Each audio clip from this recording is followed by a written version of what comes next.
자, 안녕하세요, 구독자 여러분. 자, 오늘은 세상 쉬운 법인 영어 프로세스 7강인데, 오늘은 오픈 강의입니다. 그래서 멤버십 구독자 여러분 모두 보실 수 있고, 오늘은 그 강의 내용에 없었던 실무 강의를 또 올려놨습니다. 주식 이동 제안서. 그래서 참조하시면 되고, 멤버십 가입 안내, 오프라인 가입 안내 이렇게 강의 좀 진행하도록 하겠습니다. 맨 끝에 가시면 멤버십 그리고 오프라인 강의 안내까지 되어 있으니까 시간이 좀 길더라도 공부하시는 마음으로 끝까지 시청해 주시면 감사하겠습니다. 자, 시작하겠습니다.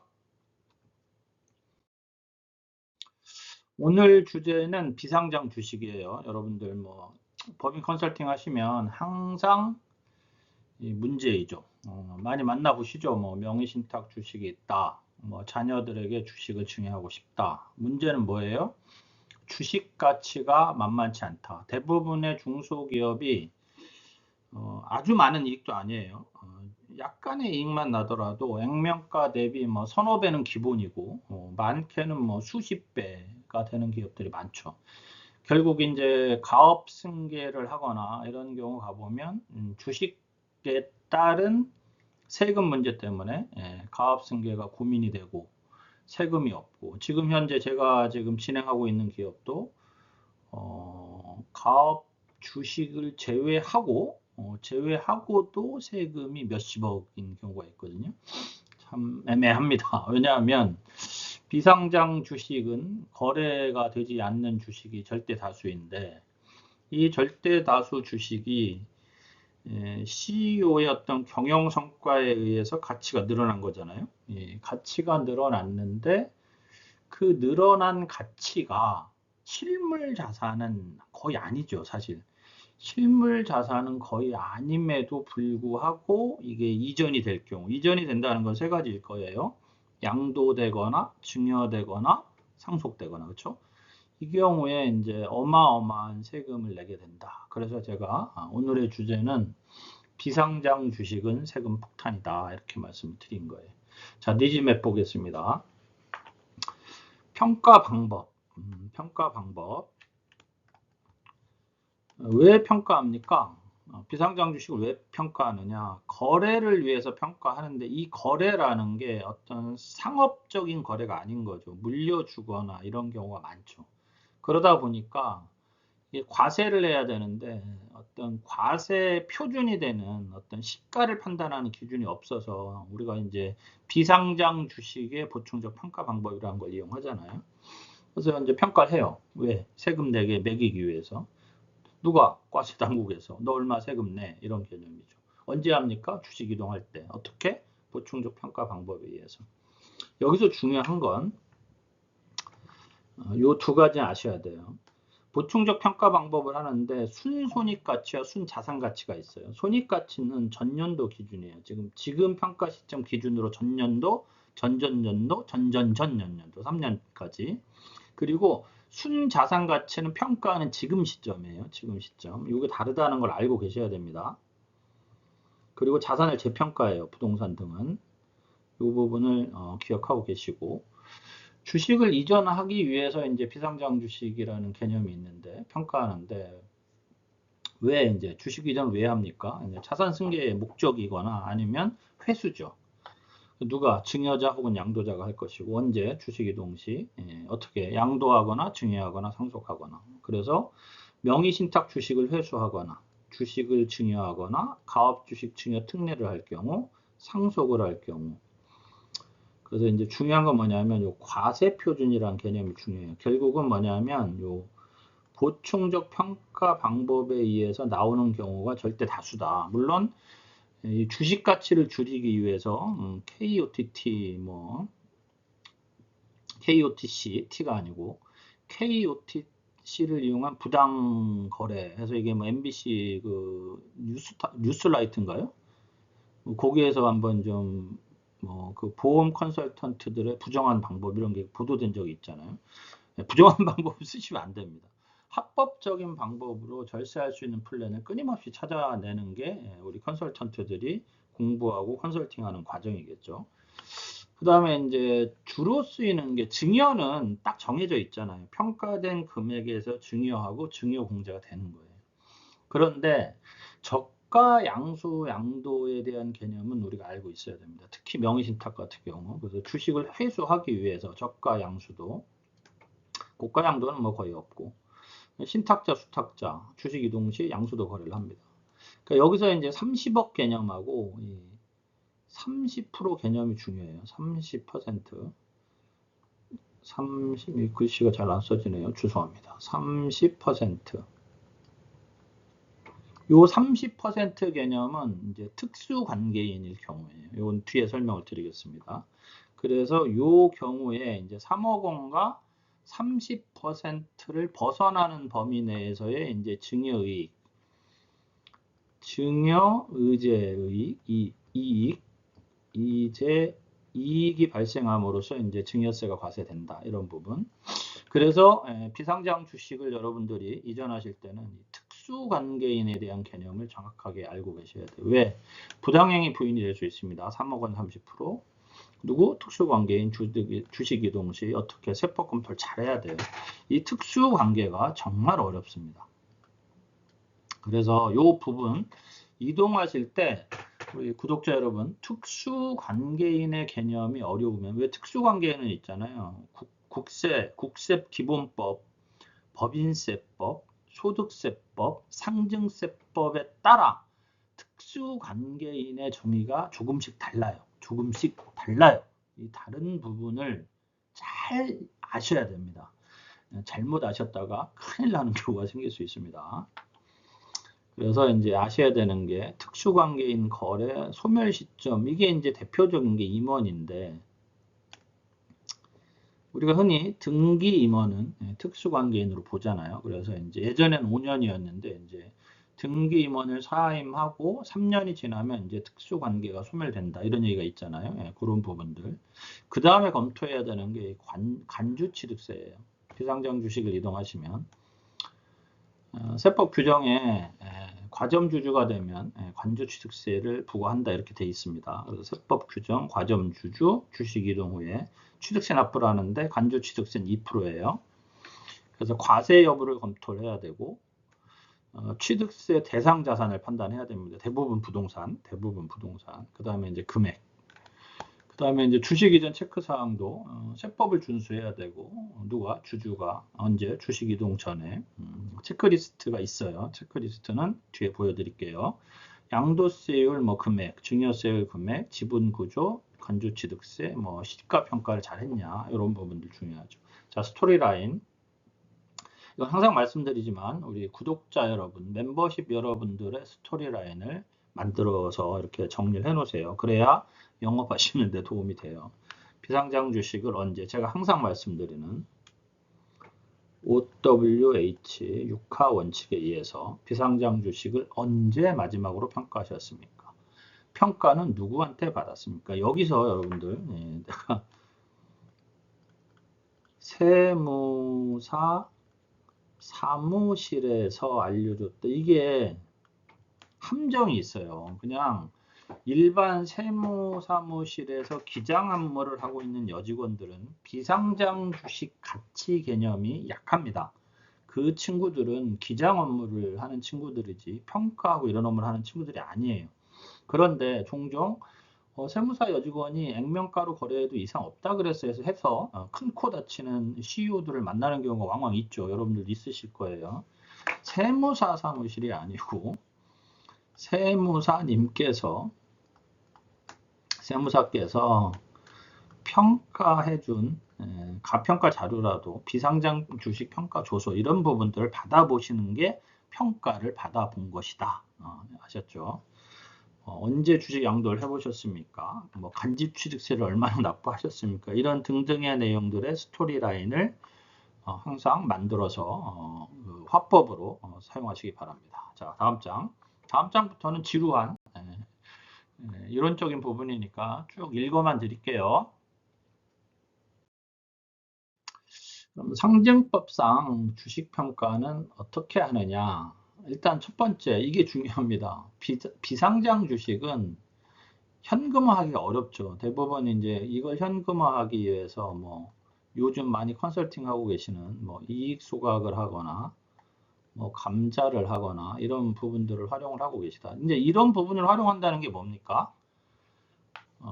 현금화하기가 어렵다는 거잖아요. 현금이 없어서 못하는 경우도 있고, 뭐 또 이제 세금을 많이 내니까 과세 시점에 과세 부담이 엄청나다는 거죠. 배당소득세를 내야 되는. 평가 원칙은 모든 자산의 평가 원칙은 시가예요, 시가. 최근에 제가 우리 그 사무실에 공유는 했는데 그 기사가 뜬 게 있었어요. 그 이제 상속받은 자산을 아마 기준시가로 평가해서 상속세가 부과가 돼서 이제 완료가 된 상황인데 국세청에서 의의를 제기해서 그 부동산 자산에 대한 재평가, 감정평가에 의한 결과에 의한 상속세를 더 이제 과세를 한 거예요. 그리고 이게 이제 더 과세가 돼서 이제 소송이 다 진행됐는데 대법원에서 국세청 편을 들어줬어요. 이게 좀 문제죠. 우리가 보통 토지 등은 기준 시가로 평가해서 시가로 활용을 하는데 이 부분이 국세청에서 손댄다 이거죠. 감정평가 가격. 결국은 일반적으로 가격이 올라갈 확률이 높잖아요. 그래서 고민인데 어쨌든 여러분들 자산 평가, 자산을 이전하거나 할 때, 이제 물려주거나 팔거나 할 때 모든 자산의 가치는 시가로 평가한다. 이 부분 정말 중요한 얘기입니다. 시가라는 건 불특정 다수인 사이에 자유로이 거래되면서 상식적으로 인정. 우리가 상장 주식으로 보면 삼성전자의 주식은 예를 들면 지금 뭐 8만 원이다 그러면 8만 원 전후 얼마 이 왔다 갔다 하는 가격의 어떤 시가란 개념을 우리가 쉽게 알 수 있는데 주식회사 한스 어드바이저의 시가는 액면가가 5천 원이에요. 거래가 안 되니까 5천 원에 팔 수 없잖아요. 그걸 어떻게 보충적 평가 방법에 의해서 보충적 평가 방법에 의해서 그냥 어떻게 가치를 매기는 거예요. 이게 그래서 통상적으로 인정되는 가액이 없다. 그렇기 때문에 보충적 평가 방법을 씁니다. 뭐 감정 가격도 이제 인정한다. 우리가 감정 가격, 우리가 비상장 주식은 감정 가격이 그냥 보충적 평가 방법이다. 이렇게 이해하시면 됩니다. 그래서 이제 보충적 평가 방법. 그럼 어느 게 먼저냐? 요게 먼저예요. 자유로이 거래가 이루어지는 경우 통상 선택된다 인정되는 가액이 1번이에요. 그래서 KOTC 뭐 어쩌고 저쩌고 해서 부당한 방법으로 몇몇의 아는 사람들끼리 주식 거래를 빙글빙글 돌려가지고 주식 가치를 낮춰서 이제 증여하는 이런 것들 만들어내는 일들이 생긴 거예요. 이게 먼저니까. 근데 이제 그게 걸리는 거죠, 국세청이. 그래서 우리가 만나는 우리 그 구독자 여러분들이 만나서 비상장 주식 거래를 할 경우에는 그냥 거의 100% 보충적 평가 방법임이 맞습니다. 상장 주식은 각 이후 평가일 기준 이전 이후 각 2월 그냥 알아만 두시고 상식선에서 비상장 주식 평가 잘 아시겠죠? 뭐 일반적인 경우는 이제 순손익가치를 60% 자산 가치를 40% 한다. 그런데 이제 부동산 과다일 경우에는 과다는 50%를 초과하면 순손익 가치를 40%, 순자산 가치를 60% 한다. 부동산 자산이 총 자산가액의 80%를 넘으면 그냥 순자산 가치만 적용한다. 여기 써 있네요. 비중이 80% 이상인 법인, 사업 개시 3년 미만 법인, 3년 결손 법인. 여기서 중요한 건 뭐냐면 요겁니다. 비상장 주식 가치의 80% 하한 작용. 이건 뭔 얘기예요? 여기 이제 빠진 게 있네요. 순자산의 80%. 이게 무슨 얘기냐면 보충적 평가 방법과 맥스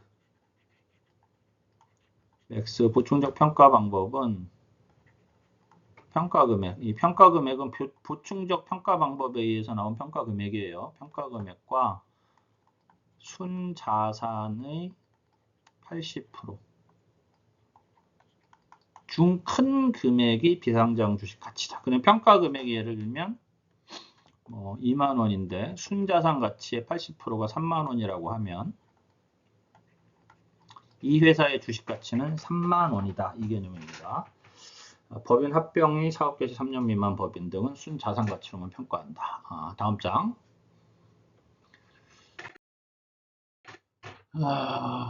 순손이 이거 계산하는 법은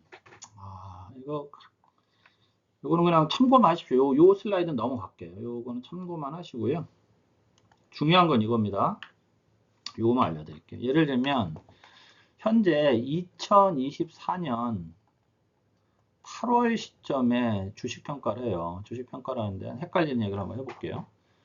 자, 2024년 8월 시점에 평가를 하는데 2024년 7월에 뜻하지 않은 이익 10억이 생겼어요. 뜻하지 않은 이익 10억이 생겼어요. 그래서 이런 생각을 하는 경우가 있어요. 이 10억이 생겼으니까 순손익이 늘어나는 거 아니냐 이렇게 생각하는 구독자 여러분들이 계실 수 있는데 그렇지 않습니다. 순손익 가치는 2024년도에 8월에 평가하면 2021년도, 2022년도, 2023년도에 손익, 보통 이제 각 사업년도 소득으로 하는데 우리가 이제 그 크레탑 자료를 보면 각 사업년도 소득은 모르잖아요. 왜냐하면 그 세무조정에 의한 입금산입, 선금산입을 못 보기 때문에 그래서 그냥 우리가 당기순이익 가지고 평가하는데 뭐 크게 범위가 많이 벗어나진 않아요. 많이 벗어나진 않아요. 뭐 최대 벗어나야 뭐 한 10% 범위 내 벗어나니까. 그런데 이 10억이 7월에 생겼다고 해서 이 순손익 값이 갑자기 10억이 늘어난다. 이 개념이 아니라는 거. 이거를 말씀드리고 싶은 거예요. 구독자 여러분. 그러니까 직전 3개년도의 순손익을 가지고 평가를 하는 게 순손익 가치다. 이렇게 이해를 하시고 대신 10억이 늘어났다. 2024년도 7월에 10억이 늘어났다고 하면 이 회사는 2023년도 순자산이 예를 들면 예를 들면 50억이라고 할게요. 그러면 2024년도에 이 회사가 장부의 토지가 10억인데 지금 평가하면 20억이다 그러면 이 회사의 순자산은 60억이 돼야 되는 것이고 여기에 10억의 자산이 또 늘어났다 그러면 이 자산은 순자산의 10억은 플러스 해줘서 70억으로 계산해야 돼요. 순자산 가치는 지금 평가 시점으로 순손익 가치는 전년도, 전전년도, 전전전년도 그러니까 직전 3개년도 이렇게 이해를 하셔야 되고 비상장 주식의 하한 설정까지는 알고 계셔야 됩니다. 아셨죠? 모르시겠으면 댓글 남겨주세요. 자, 다음 장. 자, 이전할 때 일단 이전하실 때 컨설팅 하는 입장에서 잘 생각하세요. 주주 현황을 파악을 하시고 자, 주주 현황을 파악을 할 때는 이제 주주 구성이 CEO, 가족 혹은 뭐 이제 명의신탁 이런 부분들이 있는지를 파악을 하는 거예요. 그리고 이 파악이 되면 증여할 것이냐, 양도할 것이냐, 요 부분, 그 다음에 국가특례제도 뭐예요? 가업 주식 증여 특례를 활용할 것이냐, 아니면 상속공제로 갈 것이냐를 판단해야 됩니다. 이 판단은 컨설턴트인 여러분들께서 해주셔야 돼요. 그리고 대표님하고 논의를 하셔야 되겠죠. 자, 고객 입장에서 보세요. 누구의 주식을 누구에게 이전하느냐. 대표님들 입장에서 자녀들한테 지금 제가 오늘 보여드릴 실사례, 컨설팅 사례가 자녀에게 이전하는 건데 우리가 생각할 수 있는 경우의 수가 이런 게 있어요. CEO가 가족한테 이전해 주는 거예요. 대부분 이제 배당을 위해서, 자금 출처 마련을 위해서, 혹은 신탁자가 수탁자에게, 즉 명의신탁 회수가 돼야 되는 경우도 있을 것이고, 승계자가 후계자에게 물려주는 경우도 있겠죠. 그럼 왜 하는 경우냐? 이 경우는 자산을 이전하거나, 뭐 신탁 자산을 회수하거나 상속하거나. 자, 항상 말씀드리는데 컨설팅 로드맵 혹은 컨설팅의 그림을 그릴 때는 OWH를 생각하십시오. 제가 항상 우리 후배들한테 이런 말을 해요. 컨설팅을 잘하는 방법은 그림을 잘 그려줘라. 그림을 잘 그려준다는 얘기를 조금 더 고급지게 하면 컨설팅 기획을 해라. 이 기획을 하는 또 좋은 방법은 뭐냐면 타임라인을 생각해라. 혹은 로드맵을 잘 그려라. 그래서 제가 여러분들 컨설팅 하실 때 제가 나중에 우리 멤버십 여러분들 대상으로 노션 타임라인을 가지고 영업하고 고객 관리하는 법을 알려드릴게요. 노션 아시죠? 노션이라는 앱이 있어요. 이걸 가지고 하는 법을 알려드릴게요. 여하간 그림을 잘 그려야 되는데 이 그림을 잘 그리는 데는 육하 원칙이 최고다. 그래서 왜, 어떻게, 언제, 무엇을, 어디서 뭐 이런 개념을 잘 머릿속에 생각해 보셔. 문제는 뭐냐? 주식 이전을 하는데 핵심 문제는 뭐냐? 결국 세금이에요. 결국 세금입니다. 증여세, 양도세, 그다음 사후관리. 사후관리는 뭐예요? 가업상속이나 가업증여에 이제 5년 사후관리. 자, 분산 증여할 거냐, 뭐 법인 증여할 거냐, 특수관계냐, 비특수관계냐, 최저증여세는 어떻게, 예를 들면 무조건 자녀들한테만 이전할 거냐, 손자녀한테 이전할 거냐. 왜냐하면 세대 생략 증여를 통해서 30%더 내지만 그게 실질적으로 더 이익일 수 있고 이런 거. 그 다음에 경영관리 문제. 왜? 가업 상속 공제가 일어났으면 5년간 유지해야 될 조건들이 있잖아요. 그러면 경영이 잘 돼야죠. 이런 부분들에 대한 그림을 잘 그려줘야 돼. 솔루션. 현재 고객이 생각하는 이전 방법이 무엇일까? 잘 생각해 보세요. 이런 경우도 있지만 난 주식 이전 관심도 없는데 우리 구독자 여러분이 가셔서 하셔야 됩니다 해서 하게 된다.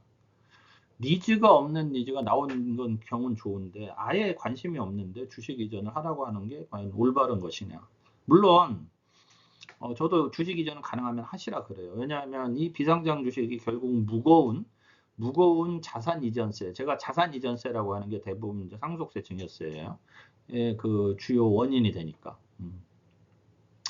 세무사와 논의해서 지금 이전하려고 하고 있다. 결국은 저는 세무사님들에 대한 신뢰도가 낮은 사람이기 때문에, 왜 신뢰도가 낮으냐면 그 세무사님들 전체를 얘기하는 게 아니고 우리 중소기업 CEO들이 커뮤니케이션 하는 세무사님들은 절대 다수가 기장 세무사님들이고, 이 기장 세무사님들이 자산 관리와 자산 이전에 그렇게 뛰어나지 않다라는 거예요. 결국은 그분들은 기장 업무를 하는 세무사임에도 불구하고 자산 이전 관련해 가지고도 마치 전문가처럼 대표님들과 얘기하고 있는 경우가 많다. 잘못된 경우 너무 많습니다. 제가 보면. 그래서 세무사와 논의 중이라고 한다면 세무사님이 이야기하는 어떤 주식 이전 방법이 올바른 것인가에 대한 검토를 제안하셔야 돼요, 여러분. 그게 과연 맞는지 저희가 검토해 드리겠습니다. 네가 뭔데 이럴 수 있지만 여러분들이 가지고 있는 어떤 솔루션이 세무사님들보다 훨씬 훌륭할 수 있다. 훨씬 훌륭할 수 있고 훨씬 합리적일 수 있다는 걸 믿으셔야 됩니다. 전 믿어요. 믿으셔야 돼요. 뭐 회사 폐업을 고려하고 있다 그럴 때 주식은 어떤 의미가 있을까요? 그렇죠? 중요한 건 이거예요. 언젠가는 주식 이전이 돼야 돼요. 죽어도 이전이 되고 뭐 생각나서 이전해도 언젠간 반드시 이전돼요. 세무사는 언제 이전하라고 합니까? 이런 것도 생각해 보셔야 돼요. 그 다음에 폐업은 언제 하십니까? 이런 거죠. 제가 지금 그 합병 문제 때문에 한 회사에 주식 검토를 하고 있어요. 이 합병이 어려워요. 합병은 어렵습니다. 여러분들 인수합병 얘기도 제가 나중에 해드릴게요. 인수합병은 좀 다르거든요. 합병할 때 회사 가치를 어떻게 판단할 것인가 이런 거가 고민인데 이거는 이제 삼천포 얘기 나중에 다시 기회가 되면 동영상에서 뵙도록 하겠습니다. 가치 제한 제가 항상 말씀드려요. value proposition 이게 이제 경영학 용어인데 말이 이뻐서 제가 자주 씁니다. 가치 제한을 해라. 어떻게 고객의 문제를 해결하고 실행할 것이냐 이거죠. 특정 법인을 설립할 것이냐, 뭐 저가 양수도를 할 것이냐, 또 사후관리 지원을 어떻게 할 것이냐 이런 부분들. 그래서 뭐 모기업 지분을 어떻게 활용할 것이냐, 저가 양수도에서 이 특수관계인, 비특수관계인, 그 다음에 사후관리는 이제 경영 컨설팅 지원 이런 부분들. 비상장 주식 이전 하나만 가지고도 여러분들이 육하 원칙에 의해서 생각해야 될 그림이 많다. 그래서 컨설팅 하실 때는 그림을 잘 그려줘라. 기획을 해요. 제가 이제 파워포인트 공부를 좀 해요. 엑셀도 공부를 하는데, 엑셀은 좀 어렵고, 파워포인트 공부를 하는데, 파워포인트를 잘하는 우리 유튜버 분들이, 빠지지 않고 하는 얘기가 있어요. 파워포인트를 빨리 만드시려면 첫 번째는 기획해라. 기획해라. 두 번째는 이제 뭐 단축키를 써라. 그 다음에 뭐 이런 거가 있는데, 하여튼, 기획해라. 기획해라. 그림을 그려라. 자, 다음 장 넘어가겠습니다. 비상장 주식 양도 체크리스트. 비상장 주식이 이제 주식 이전이 되면 반드시 세무조사가 나온다고 보시면 됩니다. 그 뭐 사람들이 나온다라는 개념보다 서면 조사를 요구를 해요. 이거 왜 이렇게 했는지에 대한 증빙 서류를 제출해라. 이렇게 한단 말이에요. 반드시 꼼꼼하게 준비하셔야 돼요. 그래서 비상장 주식 이전할 때는 특히 양도시에 검토해야 되겠습니다. 증여세 이슈가 있느냐. 가장 중요한 게 뭐냐면 시가거래. 시가거래가 아니면 증여세, 양도소득세에 대한 부당행위 여부, 특수관계 여부, 증여도 적용이 돼요, 당연히. 세율 검토, 대주주, 뭐 특정 주식, 부동산 과다 보유, 시설물 이용권, 뭐 이런 것도 체크해야 된다. 간주취득세 검토해야 되고, 대부분 부동산이에요. 그래서 이동하실 때는 간주취득세 이슈가 있는지 없는지, 필요경비, 증권거래세, 양도세, 증권거래세, 신고기한 아셔야 되고, 이제 부속 필요 서류들. 자, 부동산 과다 보유 법인 주식 등은 양도소득세가 과점주주의 소득에 따라 6에서 42%이며 비사업용 토지 과다 보유 법인은 10%를 가산 적용합니다. 따라서 여러분들 부동산 과다 법인의 주식 이동은 매우 신중해야 되고 부동산 과다 법인의 주식 이전은 어떤 컨설팅을 위해서 다른 자산 규모를 늘려서 부동산 비율을 줄이는 방법도 검토 대상이 될 수가 있습니다. 이런 부분 체크하시고요. 일반 부동산은 동일한 누진세율이 적용이 됩니다. 양도소득세. 자, 오늘 여기까지가 세상 쉬운 법인영업 프로세스 비상장 주식 내용이고 이 부분에 대해서 현재 제가 컨설팅을 진행하고 있는 주식 이전 보고서를 첨부 강의로 올려드리도록 하겠습니다. 다음 장은 파워포인트 색깔이 달라요. 때깔이 달라요. 자, 다음 장. 자, 주식 이전 보고서. 자, 요 PPT 화면은 제가 그 PPT 유튜버 중에 미스터 PPT란 분이 계시더라고요. 아주 깔끔 핵심적으로 강의 잘하셔서 그분이 만드는 거를 그대로 따라해 봤습니다. 이쁘죠? 혹시 미스터 PPT 분이 이걸 보실 일은 없지만 제가 따라했다고 인정하니까 예쁘게 봐주세요. 만들어 봤습니다. 제가 이제 PPT 자료 만들 때 제일 고민이 삼천포 얘기 잠깐 할게요. 제일 고민이 뭐냐면 표지 만드는 거예요. 표지가 제일 고민이 돼요. 왜냐하면 대표님들한테 어떤 표지를 보여드릴까 그리고 내용에 맞는 표지가 뭘까. 왜냐하면 제가 이 이미지들을 한 달에 4만 원을 주고 샀었어요. 이미지를 사서 쓰기 때문에. 왜냐하면 저는 이런 거 좀 뭐 그림 만드는 욕심이 좀 있는 것 같아요. 그래서 PPT 만들고 그림을 그러니까 한 그림 한 장에 4,000원인 거예요. 내가 한 달에 4만 원 정도 결제를 하거든요. 10개. 그래서 저는 이미지가 많아요. 이미지가 엄청 많아요. 저는. 자, 어쨌든 자, 주식 이전 보고서. 주식회사 한스 어드바이저의 주식 이전 보고서입니다. 한번 볼게요. 우선 주식 현황 및 가치를 보겠습니다. 총 3만 주 중에 대표님께서 52%, 사모님이 42%, 그리고 이제 요게 문제가 뭐냐면 명의신탁 주식이 지금 있어요. 그리고 지금 현재 시점 평가 금액은 약 이제 59,000원 정도 돼요.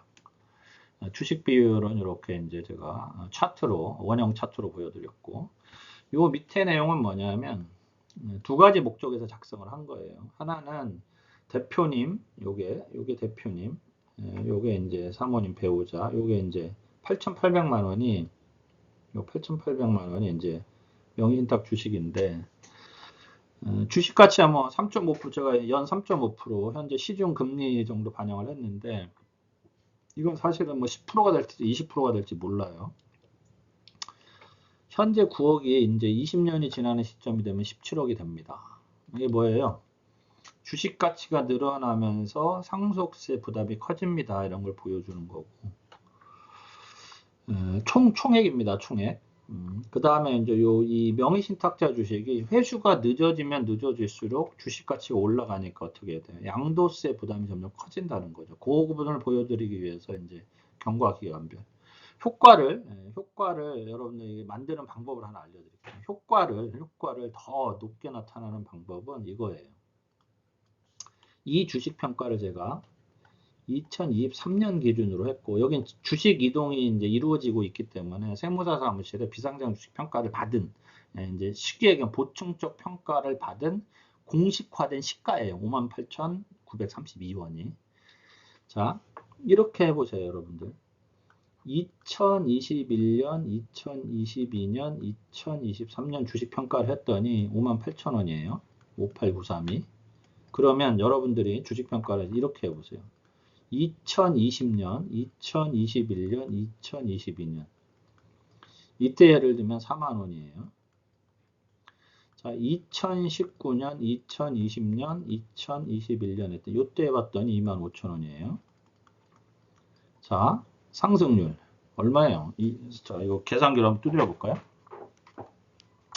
계산기 가지고 자 4만원 나누기 25,000원 퍼센테이지를 하면 무려 60% 뛰었네요. 60% 상승.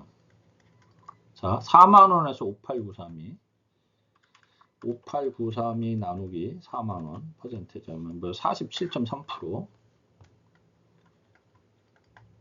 자, 3년, 2년 평균. 당신네 회사가 평균적으로 주식이 거의 50%씩 상승한다. 그러면 여기다 50% 갖다 놓으면 대박이죠. 그쵸?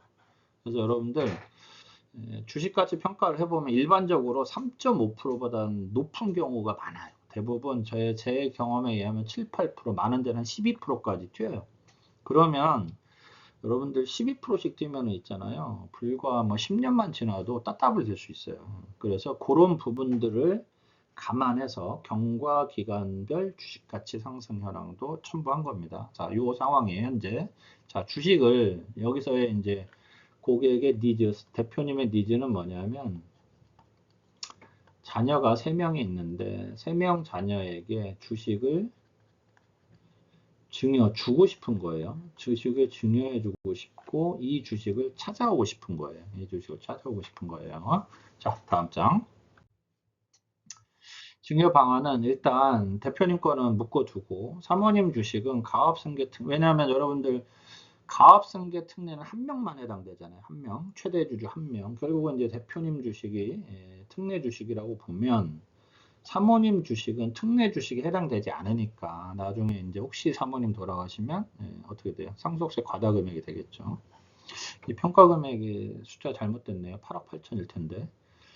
그쵸? 제가 요거를 작업하면서 제가 평가했던 금액하고 좀 달라서 그래요. 58932 곱하기 12,750주는 그쵸? 아, 7월 맞네? 7월 맞네요. 자, 증여를 합니다. 자녀 3명한테 하는데 자 10%씩 증여를 하고 싶은 거예요. 10%. 10%씩 증여하는 건 배당 금액 때문에 하는 거예요. 그러면 이제 3,000주. 총 주식이 3만 주니까. 자녀 1한테는 1,500주를 증여하고 명의신탁 주식이 앞에 1,500주였죠. 이걸 가져오는 방향으로 해서 3,000주 10%를 맞추는 거예요. 그랬더니 이제 총 평가 금액이 1억 7,600만 원씩 돼요. 그러면 이제 5천만 원, 이제 그 전에 증여 이력이 없어서 1,200만 원, 1,230만 원 정도의 증여세가 나옵니다. 이 경우에는 300만 원, 명의신탁 주식에서 발생될 수 있는 증여의제 금액 이런 거 판단해야 되겠죠. 이렇게 하자. 그래서 오케이 됐어요. 일단 이렇게 해서 세금 내고 가져가는 거로. 자, 이렇게 그려주시고. 자, 양도는 어떻게 할 거냐? 양도는 어떻게 할 거냐? 명의신탁 주식이 있죠. 평가 금액이 8,800입니다. 취득 금액은 액면가예요. 그러면 평가 차액이 8천만 원이 넘죠. 그러면 사실은 우리가 특수관계인 거래라면 이 금액에 사와야 되고 여기서 이걸 뺀 나머지 금액에 대한 차액에 대한 이 넘겨주는 사람은 양도자는 양도소득세를 내야 되잖아요. 그런데 이제 그렇게 작업을 안 하잖아요. 우리가 이거를 뭐라 그래요? 저가 양수도에서 저가로 가져오는 거예요. 그런데 여기 중요한 건 뭐냐면 이분이 이게 좀 중요한 내용이니까 이분이 요런 거예요. 등기 임원이라는 사실입니다. 등기 임원. 그런데 이분은 현재 이 회사와는 전혀 관계가 없어요. 그냥 등기만 돼 있는 거예요. 왜 이렇게 되어 있느냐에 대한 생각은, 왜 이렇게 되어 있는데 대한 생각은 둘째 치고, 등기 임원이라 하면 실질적으로, 요거는 이제 글씨 쓰는 거로, 이 등기 임원일 경우는 결국은 특수관계인이다. 이거는 빼박이다. 특수관계인은 부정할 수 없다. 결국은 세금을 내야 된다. 그런데 여기에서 변수는 뭐냐면요. 이 자녀일이 법인에 근무하지 않아요. 자, 이분은 등기 임원인데 이 법인과의 고용 관계가 없어요. 이 경우에는 요 명의신탁자와 자녀일 간에 특수관계가 성립되지 않는 거로 봐요.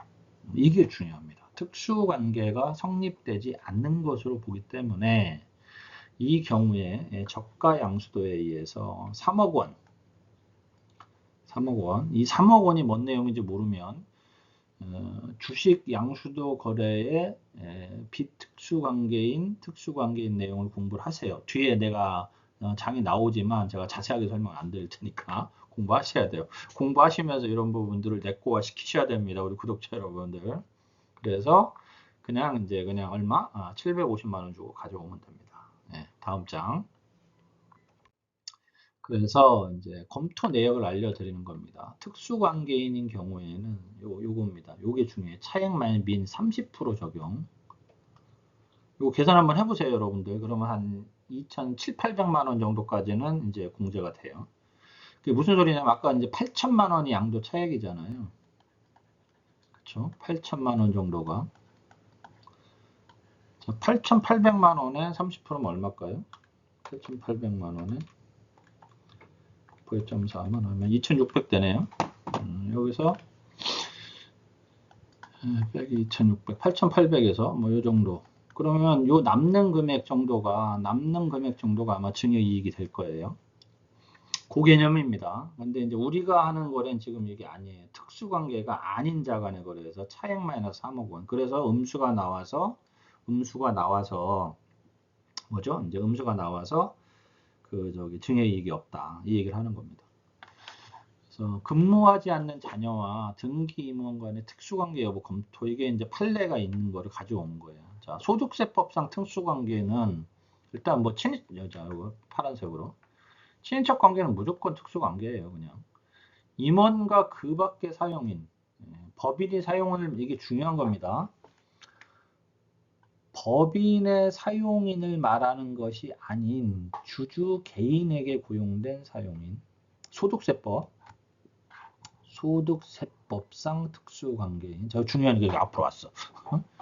그 다음에 뭐 본인의 금전이나 그 밖의 재산으로 생계를 유지를 하는 자, 뭐 그 다음에 2, 3의 자와 생계를 함께하는 친족. 그러니까 특수관계 보면 이게 정말 저는 이 중소기업 발목 잡는 그 세법 중에 하나가 특수관계인이라고 봐요. 이거 좀 어느 정도 완화시켜야 됩니다. 여기까지만 한 1, 2 정도면 모를까? 너무해. 자, 그래서 보시면 여기 보세요. 등기 임원과 근무하지 않는 자녀는 타인으로서 위의 경우에 해당하지 않으니까 특수관계가 성립하지 않음. 그쵸? 그러면 이걸로 끝나느냐? 그게 아니야. 우리는 지금 이걸 하고 있잖아. 저가 양수.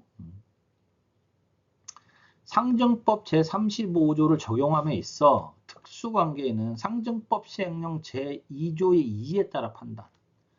양도자와 양수자가 단순히 동일한 법인의 주주관계 또는 주주가 임직원이라는 관계만 사실만으로 특수관계인에 해당하진 않으나 주주, 최대 주주, 특수관계자 30% 이상 출자한 지배법인의 경우 사용인인 경우에는 특수관계가 성립한다, 이 개념이에요. 이때 사용인에는 퇴직 후 3년이 경과하지 않은 임원을 포함하는 것이며 소득법에서 사용인은 주주, 이 사용인은 그냥 고용된 사람, 주주 개인이나 상증법에서는 법인의 고용관계가 있다고 하면 특수관계인으로 본다. 자, 아까 일로 돌아가서 등기 임원이 법인의 고용이 안 돼 있어요. 그렇죠? 그러면 요거는 요 상증법상의 특수관계인 여부에서 특수관계에 해당되지 않음. 그렇죠? 비특수관계이고 소득세법상 특수관계인은 타인으로서의 특수관계가 성립되지 않음. 요거 결국은 이제 특수관계가 아닙니다. 이런 검토 내용을 첨부해서 제안서를 드린다는 거예요. 이해되시죠? 이거 좀 어려워요. 좀 어려운데 천천히 읽어보십시오. 자, 다음 장. 그리고 이제 주식 이전 후의 주주 현황은 이렇게 됩니다. 이제 대표님, 이게 이제 제안서를 이렇게 간다는 거니까 제안서 참고를 하세요. 우리 멤버십 여러분들 PPT 자료는 이걸로 제공해 드릴게요. 제가 저번에 그거 제공해 드렸죠. 저기 CU 엑시트 스트리지죠. 발음 그렇게 한데 배우 대표님 법인 출구 전략. 자녀 이렇게 세 분한테 주식이 이렇게 이제 증여가 돼서 이런 형태의 그래프가 형성이 되고 배당 예시를 해드렸어요. 2억 원 배당하시면 대표님 얼마, 사모님 얼마, 애들 얼마, 원천 징수한 다음에 얼마. 이게 지금 종합소득세 고려 안 된 겁니다. 이렇게만 참조하시면 됩니다. 자, 그리고 저의 이제 마지막 엔딩. 숫자로 하는 경영이 흑자 경영입니다. 한수 어드바이저는 대표님의 숫자 경영을 지원합니다. 여기까지. 자, 오늘 그래서 주식 관련 내기는 여기까지고요. 다음 우리 세상 쉬운 법인 영업 프로세스 강의는 세무조정 계산서입니다. 요거는 그냥 한번 읽어만 보세요. 이렇게 좀 정지시켜 놓으시고 읽어보세요. 요거는 다음에 설명드리겠습니다. 자, 멤버십 오프라인 강의 할인해 드리고요. 할인해 드리고 자료 제안해 드리고 온라인 강의 합니다. 멤버십 요금은 연 12만 원이에요. 일시금이고 너무 쉬운 법인 영업 프로세스를 듣고 싶으신 분들은 연 40만 원입니다. 멤버십 요금 포함해서 멤버십 가입 문의는 여기 요 메일이나 요 전화번호로 주시면 됩니다. 자, 강의 안내해 드릴게요. 자, 웬 뜬금없이 강의 안내가 이따위로 나와 이러시겠는데, 자, 이번 강의는 이겁니다. 세금만 대표님 자산의 대부분은 1. 세금만이 사람 이름이에요. 자, 혹은 대다수 중소기업 대표님 자산은 비유동 자산이죠. 상속세 재원이 절대 부족합니다. 텍스 이펙트를 생각하셔서 이 CEO의 강력한 현금 흐름 이익이 무엇인지를 강의해 드릴게요. 그래서 대다수 CEO가 가지고 있는 세 가지 현금성 자산 부족 리스크가 무엇인지, 그래서 모으는 자산과 지키는 자산 두 가지 자산을 현금성 자산으로 만들어야 된다. 그리고 파워포인트 요 차트를 어떻게 만들고 어떻게 활용하는지. 강의 일자는 이거를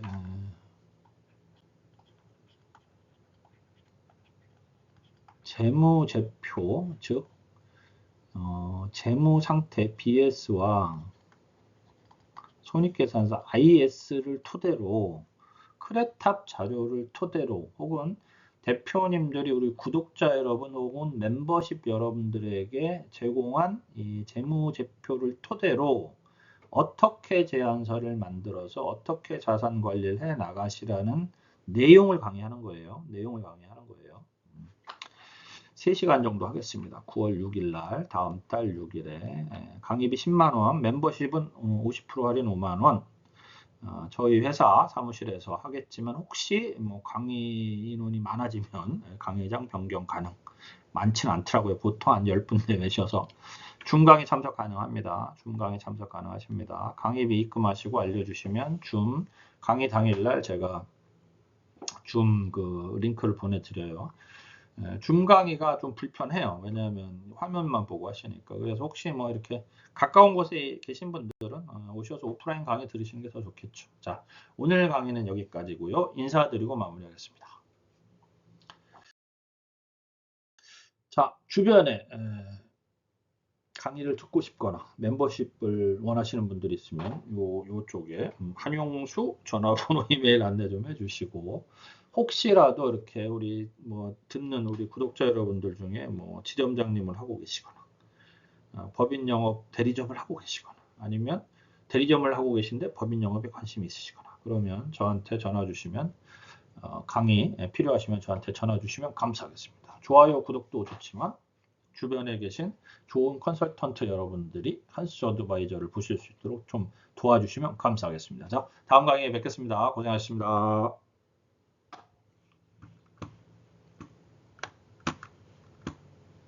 잘 안 꺼져요.